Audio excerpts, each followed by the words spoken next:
प्रधानमंत्री सबके सब वो लोग हैं जो आजाद भारत में पैदा हुए हैं।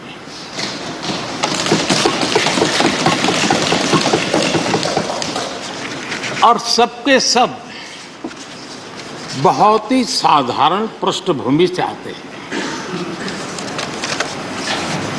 मैं समझता हूं उसका अपना एक सांकेतिक महत्व है, साथ में देश के नए युग का एक प्रतीक भी है। आदरणीय सभापति महोदय, आप तो देश के एक ऐसे उपराष्ट्रपति हैं जिसने अपनी सभी भूमिकाओं में हमेशा युवाओं के लिए काम किया है। आपने सदन में भी हमेशा युवा सांसदों को आगे बढ़ाया, उन्हें प्रोत्साहन दिया। आप लगातार युवाओं के संवाद के लिए यूनिवर्सिटीज और इंस्टीट्यूशंस लगातार जाते रहे हैं। नई पीढ़ी के साथ आपका एक निरंतर कनेक्ट बना हुआ है और युवाओं को आपका मार्गदर्शन भी मिला है और युवा भी आपको मिलने के लिए हमेशा उत्सुक रहे हैं। इन सभी संस्थानों में आपकी लोकप्रियता भी बहुत रही है। मुझे बताया गया कि वाइस प्रेसिडेंट के रूप में आपने सदन के बाहर जो भाषण दिए उनमें करीब 25% युवाओं के बीच में रहे हैं। ये भी अपने आप में एक बहुत बड़ी बात है। आदरणीय सभापति महोदय, व्यक्तिगत रूप से मेरा यह सौभाग्य रहा है कि मैंने बड़े निकट से आपको अलग अलग भूमिकाओं में देखा है। बहुत सारी आपकी भूमिका ऐसी भी रही जिसमें आपके साथ कंधे से कंधा मिलाकर कार्य करने का भी मुझे सौभाग्य मिला है। पार्टी कार्यकर्ता के रूप में आपकी वैचारिक प्रतिबद्धता रही हो, एक विधायक के रूप में आपका कामकाज हो, सांसद के रूप में सदन में आपकी सक्रियता हो, भारतीय जनता पार्टी के अध्यक्ष के रूप में आपका सांगठनिक कौशल्य और लीडरशिप की बात हो, कैबिनेट मंत्री के रूप में आपकी मेहनत, नवाचार का आपका प्रयास और उससे प्राप्त सफलताएं देश के लिए बहुत उपकारक रही है, या फिर उपराष्ट्रपति और सदन में के सभापति के रूप में आपकी गरिमा और आपकी निष्ठा। मैंने आपको अलग अलग जिम्मेदारियों में बड़े लगन से काम करते हुए देखा है। आपने कभी भी किसी भी काम को बोझ नहीं माना। आपने हर काम में नए प्राण फूंकने का प्रयास किया है। आपका जज्बा, आपकी लगन हम लोगों ने निरंतर देखी है। मैं इस सदन के जरिए प्रत्येक माननीय सांसद और देश के हर युवा से कहना चाहूंगा कि वो समाज, देश और लोकतंत्र के बारे में आपसे बहुत कुछ सीख सकते हैं।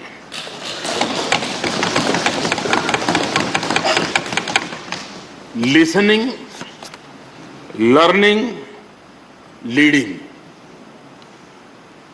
कनेक्टिंग, कम्युनिकेटिंग, चेंजिंग और रिफ्लेक्टिंग, रिकनेक्टिंग जैसी किताबें आपके बारे में बहुत कुछ बताती है। आपके ये अनुभव हमारे युवाओं को गाइड करेंगे और लोकतंत्र को मजबूत करेंगे। आदरणीय राष्ट्रपति महोदय, आपकी किताबों का जिक्र मैंने इसलिए किया क्योंकि उनके टाइटल में आपकी वो शब्द प्रतिभा झलकती है जिसके लिए आप जाने जाते हैं।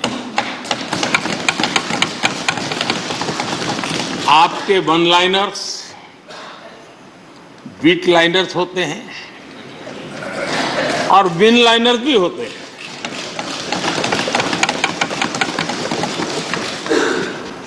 यानी उसके बाद कुछ और कहने की जरूरत ही नहीं रह जाती।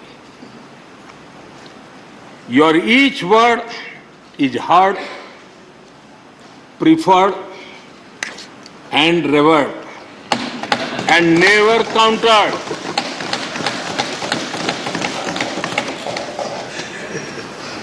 कैसे कोई अपनी भाषा की ताकत के रूप में और सहजता से इस सामर्थ्य के लिए जाना जाए और उस कौशल से स्थितियों को दिशा मोड़ने का सामर्थ्य रखे। सचमुच में आपके इस सामर्थ्य को मैं बधाई देता हूं। साथियों, हम जो भी कहते हैं वो महत्वपूर्ण तो होता ही है, लेकिन जिस तरीके से कहते हैं उसकी अहमियत ज्यादा होती है। किसी भी संवाद की सफलता का पैमाना यही है कि उसका गहरा इम्पैक्ट हो, लोग उसे याद रखें और जो भी कहें उसके बारे में लोग सोचने के लिए मजबूर हो। अभिव्यक्ति की इस कला में वेंकैया जी की दक्षता, उस बात से हम सदन में भी और सदन के बाहर देश के सभी लोग भली भांति परिचित हैं। आपकी अभिव्यक्ति का अंदाज जितना बेबाक है उतना ही बेजोड़ भी है। आपकी बातों में गहराई भी होती है, गंभीरता भी होती है, वाणी में बीट भी होता है और वेट भी होता है, वांथ भी होता है और विजडम भी होता है। संवाद का आपका तरीका ऐसे ही किसी बात के मर्म को छू जाता है और सुनने में मधुर भी लगता है। आदरणीय सभापति महोदय, आपने दक्षिण में छात्र राजनीति करते हुए अपना राजनीतिक सफर शुरू किया था। तब लोग कहते थे कि जिस विचारधारा से आप जुड़े थे उसका और उस पार्टी का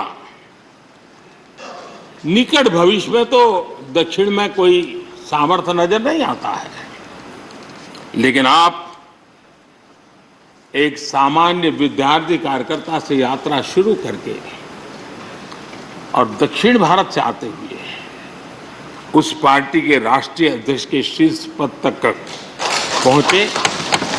ये आपकी एक अविरत विचार निष्ठा, कर्तव्य निष्ठा और कर्म के प्रति समर्पण भाव का प्रतीक है। अगर हमारे पास देश के लिए भावनाएं हो, बात कहने की कला हो, भाषाई विविधता में आस्था हो, तो भाषा क्षेत्र हमारे लिए कभी भी दीवार नहीं बनती है। ये आपने सिद्ध किया है। आदरणीय सभापति महोदय, आपकी कही एक बात बहुत लोगों को याद होगी, मुझे तो विशेष रूप से याद है। मैंने हमेशा सुना है आप मातृभाषा को लेकर के बहुत ही टची रहे हैं, बड़े आग्रही रहे हैं। लेकिन उस बात को कहने का आपका अंदाज भी बड़ा खूबसूरत है जब आप कहते हैं कि मातृभाषा आंखों की रोशनी की तरह होती है। मातृभाषा आंखों की रोशनी की तरह होती है। और आप आगे कहते हैं और दूसरी भाषा चश्मे की तरह होती है। ऐसी भावना हृदय की गहराई से ही बाहर आती है। वेंकैया जी की मौजूदगी में सदन की कार्रवाई के दौरान हर भारतीय भाषा को विशिष्ट अहमियत दी गई है। आपने सदन में सभी भारतीय भाषाओं को आगे बढ़ाने के लिए काम किया। सदन में हमारी सभी 22 शेड्यूल लैंग्वेज में कोई भी माननीय सदस्य बोल सकता है, उसका इंतजाम आपने किया। आपकी ये प्रतिभा, आपकी ये निष्ठा आगे भी सदन के लिए एक गाइड के रूप में हमेशा हमेशा काम करेगी। कैसे संसदीय और शिष्ट तरीके से भाषा की मर्यादा में कोई भी अपनी बात प्रभावी ढंग से कह सकता है, इसके लिए आप प्रेरणापुंज बने रहेंगे। आदरणीय सभापति महोदय, आपकी नेतृत्व क्षमता, आपके अनुशासन ने इस सदन की प्रतिबद्धता और प्रोडक्टिविटी को नई ऊंचाई दी है। आपके कार्यकाल के वर्षों में राज्यसभा की प्रोडक्टिविटी 70% बढ़ी है। सदन में सदस्यों की उपस्थिति बढ़ी है। इस दौरान करीब करीब 177 बिल पास हुए या उन पर चर्चा हुई, जो अपने आप में कीर्तिमान है। आपके मार्गदर्शन में ऐसे कितने ही कानून बने हैं जो आधुनिक भारत की संकल्पना को साकार कर रहे हैं। आपने कितने ही ऐसे निर्णय लिए हैं जो अपर हाउस की अपवर्ड जर्नी के लिए याद किए जाएंगे।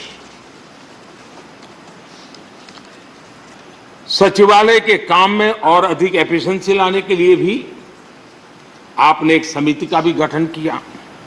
इसी तरह राज्यसभा सचिवालय को सुव्यवस्थित करना, इंफॉर्मेशन टेक्नोलॉजी को बढ़ावा देना, पेपरलेस काम के लिए ई ऑफिस सिस्टम को लागू करना, आपके ऐसे कितने ही काम हैं जिनके जरिए उच्च सदन को एक नई ऊंचाई मिली है।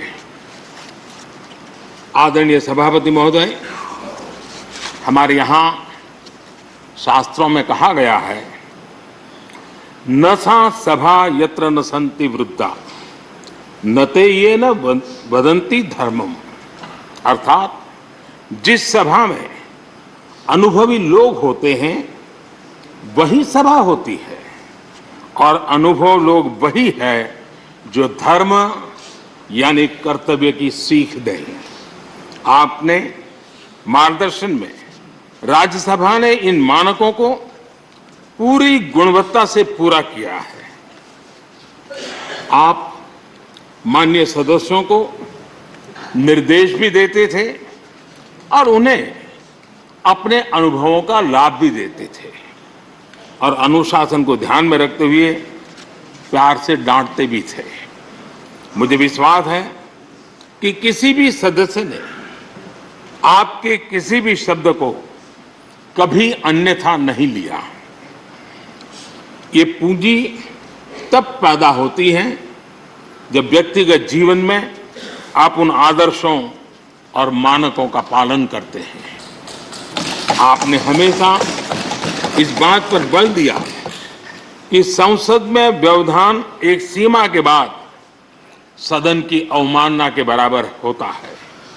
मैं आपके इन मानकों में लोकतंत्र की परिपक्वता को देखता हूं। पहले समझा जाता था कि अगर सदन में चर्चा के दौरान शोरगुल होने लगे तो कार्यवाही को स्थगित कर दिया जाता है, लेकिन आपने संवाद, संपर्क और समन्वय के जरिए न सिर्फ सदन को संचालित किया बल्कि उसे प्रोडक्टिव भी बनाया।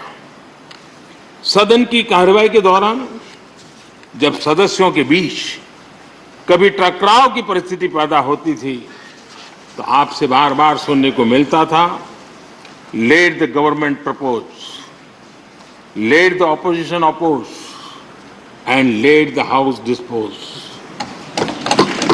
इस सदन को दूसरे सदन से आए विधेयकों पर निश्चित रूप से सहमति या असहमति का अधिकार है।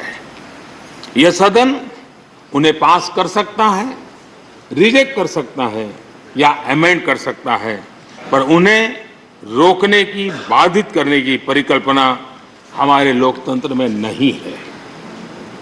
आदरणीय सभापति महोदय, हमारी तमाम सहमतियों और असहमतियों के बावजूद आज आपको विदाई देने के लिए सदन के सभी सदस्य एक साथ उपस्थित हैं। यही हमारे लोकतंत्र की खूबसूरती है। ये आपके लिए इस सदन के सम्मान का उदाहरण है। मैं आशा करता हूं कि आपके कार्य, आपके अनुभव आगे सभी सदस्यों को जरूर प्रेरणा देंगे। अपने विशिष्ट तरीके से आपने सदन चलाने के लिए ऐसे मानदंड स्थापित किए हैं जो आगे इस पद पर आसीन होने वालों को प्रेरित करते रहेंगे। जो लेगेसी आपने स्थापित की है, राज्यसभा उसका अनुसरण करेगी, देश के प्रति अपनी जवाबदेही के अनुसार कार्य करेगी। इसी विश्वास के साथ आपको पूरे सदन की तरफ से, मेरी तरफ से अनेक अनेक शुभकामनाएं देता हूं और आपने देश के लिए जो कुछ भी किया है, इस सदन के लिए जो कुछ भी किया है, इसके लिए सबकी तरफ से ऋण स्वीकार करते हुए मैं आपका धन्यवाद करता हूं। बहुत बहुत शुभकामनाएं। धन्यवाद प्रधानमंत्री जी। श्री मल्लिकार्जुन खड़गे जी, लीडर ऑफ अपोजिशन।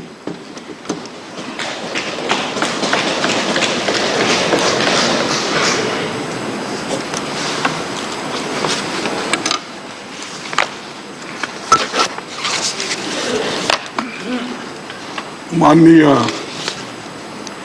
सभापति जी, थोड़ा सा मुझे कोल्ड इफेक्ट होने की वजह से मेरी आवाज़ उतनी बुलंद नहीं है जितना प्राइम मिनिस्टर ने अपने सारी बातें आपके सामने रखी।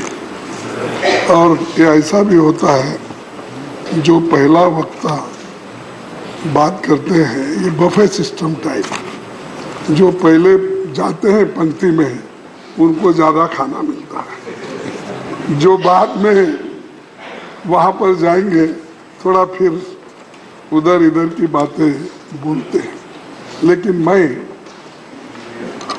आपके सामने चंद बातें रखना चाहता हूं जो मैं खासकर आपसे एक 30-40 साल से अपनी पहचानत है। आप जनरल सेक्रेटरी इंचार्ज कर्नाटका थे, फिर बीजेपी के प्रेसिडेंट भी थे, फिर ये हमारा सौभाग्य है कि आप 3 बार कर्नाटक से राज्यसभा मेंबर चुन के आए।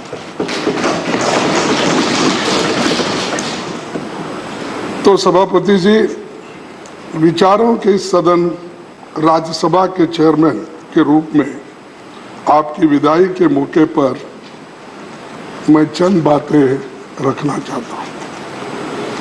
ये तो परमानेंट हाउस होने के कारण संसदीय लोकतंत्र में राज्यसभा की अलग हैसियत है। आज जबकि देश आज़ादी के 75वें साल पर उत्सव मना रहा है, इस हाउस पर भी देश के लोगों की निगाहें पड़ रही है। आपके लिए न ये हाउस नया रहा है, न ही हम लोग नए हैं। 19 सालों तक आप राज्यसभा में सांसद रहे। आपके साथ हमारे लगाव का एक दूसरा भी कारण है, जो मैंने पहले ही बताया कि 3 बार राज्यसभा के सदस्य आप चुने गए कर्नाटक से। आप छात्र जीवन से ही राजनीति में एक्टिव रहे। जय आंध्रा आंदोलन चलाने से लेकर अब तक अपने लंबे राजनीतिक जीवन में आपने कई भूमिकाएं निभाई। 1978 से 1985 के बीच 2 बार आप आंध्र प्रदेश के विधानसभा सदस्य भी रहे। यूपीए सरकार के दौरान 2008 से 2014 के बीच आप स्टैंडिंग कमेटी होम के चेयरमैन भी थे। मैं विशेष रूप से आपको ये याद दिलाना चाहता हूँ, आप भूल तो नहीं जाते क्योंकि बहुत से आर्टिकल आपने लिखते ही रहते हैं और अपने पुराने विचारों को भी दोहराते हैं। हम हर पेपर में किसी न किसी दिन वक्त वो पढ़ते ही रहते हैं। लेकिन आपने जो आर्टिकल 371J स्टैंडिंग कमेटी के चेयरमैन होने के नाते हम कर्नाटक के लोग जब आपसे अपील किए, ये बहुत दिन से पेंडिंग है और ये जो है एनडीए सरकार में इसको नकारा गया था, लेकिन उसको किसी ना किसी तरह से हैदराबाद कर्नाटक एरिया को उसको एक पुष्टि देने के लिए, प्रगति करने के लिए हम उस आर्टिकल 371J को यहाँ पर अमेंडमेंट करना चाहते थे। तब आपने फौरन उसको स्वीकार किया। यहाँ तक भी यहाँ पर ऑफिस नहीं था तो हम लोग कर्नाटक भवन में जाके जो चीफ मिनिस्टर थे उनको भी बुला के हम सभी बैठकर उस आर्टिकल 371J को आपने स्वीकार किया और वो अमेंडमेंट के रूप में इस सदन में उस सदन में आया। ये भारी जो यूपीए सरकार में जो वायदा किया था वो निभाए, उसके लिए आपका भी मैं धन्यवाद करता हूं। और जो लोग अच्छा काम करते हैं अगर वो याद नहीं करेंगे तो अच्छा नहीं लगता। आपने बहुत बड़ा काम करने के लिए हमको हिम्मत दी और सपोर्ट किया। राज्यसभा में आपने 11 अगस्त 2017 को सभापति के रूप में अपने प्रथम भाषण में कहा था कि मुझे सभा के दोनों पक्षों की संवेदनाओं, नियमों, मेंबर्स के अधिकारों, विशेष अधिकारों और भावनाओं और कुछ अवसरों पर उनकी हताशा की जानकारी है। आपने अपने स्तर पर प्रयास किया, कई तरह के बदलाव की कोशिश के लिए आप सक्रिय रहे और आपने इस बात की पैरवी भी की कि सभी प्रमुख राज्यों में अपर हाउस बनाने के लिए एक राष्ट्रीय नीति बने। इसी तरह महिला आरक्षण बिल पर सहमति बनाने और कई दूसरी बातें आपने खुलकर कही। मुझे भरोसा है कि सरकार ये काम जो आप अधूरा छोड़ के जा रहे हैं उसको पूरा करेगी। जब मैं लोकसभा में विपक्ष को रिप्रेजेंट कर रहा था तब आप शहरी विकास, आवास तथा संसदीय कार्य मंत्री थे। उसके बाद जब 2017 में आप राज्यसभा के चेयरमैन बने तो मैं भी 2020 में नेता विपक्ष के रूप में आज यहाँ खड़ा हुआ। राज्यसभा में आने के बाद बेशक हम दो अलग अलग विचारधारा के लोग हैं। आपकी आइडियोलॉजी अलग हो सकती है, मेरी आइडियोलॉजी तो आपको सबको ही मालूम है, फिर उस पर मैं चर्चा नहीं करना चाहता। ये स्वाभाविक है, आपसे मेरे कुछ शिकायतें भी हो सकती हैं, लेकिन ये इस वक्त नहीं वो शिकायत करने का, क्योंकि आपने जो इतने कठिनाई में अपना रोल निभाया, इतना प्रेशर में रहते हुए भी अपने रोल निभाया, इसलिए मैं आपको धन्यवाद देता हूँ। लेकिन यहाँ मैं उन बातों को उठाना नहीं चाहता, एक चंद लाइनों में अपनी बात रखना चाहता हूँ। अगर तलाश करूं तो कोई मिल जाएगा, अगर तलाश करूं तो कोई मिल जाएगा, मगर आपकी तरह कौन हमें मिलेगा।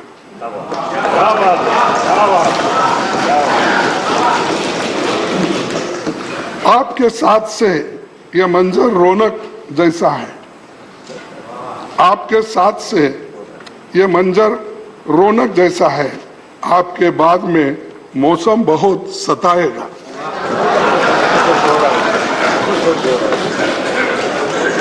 क्योंकि आपके बाद क्या मौसम होगा और कैसा सताएगा मुझे मालूम नहीं, लेकिन मैं ये बात इसलिए कह रहा हूं कि आपने सब प्रेशर के अंदर भी काम करने का आपने सीखा और सब माहौल में भी आपने काम किया। आपके संरक्षण में राज्यसभा के अब तक जो प्रधानमंत्री जी ने यहाँ पर नमूद किए कहे 14 फुल सेशन हुए। आपने मानसून सेशन 2018 से एमपीज के लिए ऑनलाइन नोटिस देने की सुविधा कराई। संविधान के 8वीं अनुसूची की सभी 22 भाषाओं में सदस्यों को बोलने का मौका आपने दिया।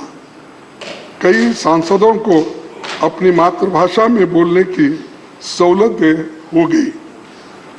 आपने नॉन हिंदी इलाके के सांसदों को हिंदी में बोलने के लिए प्रेरित किया और उनको प्रोत्साहित भी किया। आप जिस रोल में रहे, गांव देहात के लोगों की बात उठाते रहे। अटल जी की सरकार में आप ग्रामीण विकास मंत्री थे, तो आपने प्रधानमंत्री ग्राम सड़क योजना शुरू की थी। हमारी यूपीए सरकार ने इसे आगे बढ़ाया क्योंकि ये गांव वालों के लिए बहुत फायदेमंद था। 1987 में अटल जी ने कहा था कि राज्यसभा में रहे बिना राजनीति की ट्रेनिंग पूरी नहीं होती। आप तो भाग्यशाली हैं जो इसके सदस्य और संरक्षक दोनों बने हुए हैं। सदस्य भी बने और संरक्षक भी बने। ये जो अटल जी का कहना था वो आपने पूरा कर दिया। सभापति जी, आपने कई बार ये बात कही है कि पब्लिक लाइफ में राजनेता कभी रिटायर होता है न टायर्ड होता है।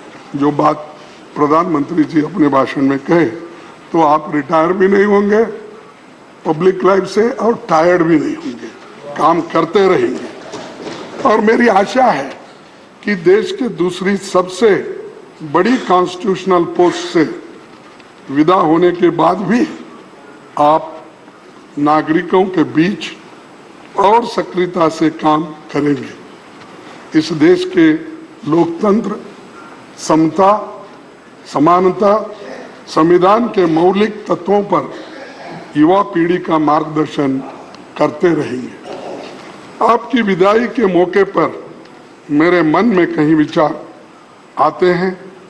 कोरोना संकट के दौरान भी आपने काफी प्रयास करके हाउस चलाने का प्रयास किया। सिटिंग अरेंजमेंट को बदला गया, सांसदों को कोविड प्रोटोकॉल के हिसाब से बैठाने का काम भी करना पड़ा और एक एक यानी यहाँ पर जो बेंच पे एक या दो और बहुत से सदस्यों को ऊपर बिठाया गया, चंद को पार्लियामेंट में बिठाया गया। लेकिन आप अपना काम नहीं छोड़े, कोविड के पीरियड में भी आप अपना काम करते रहे।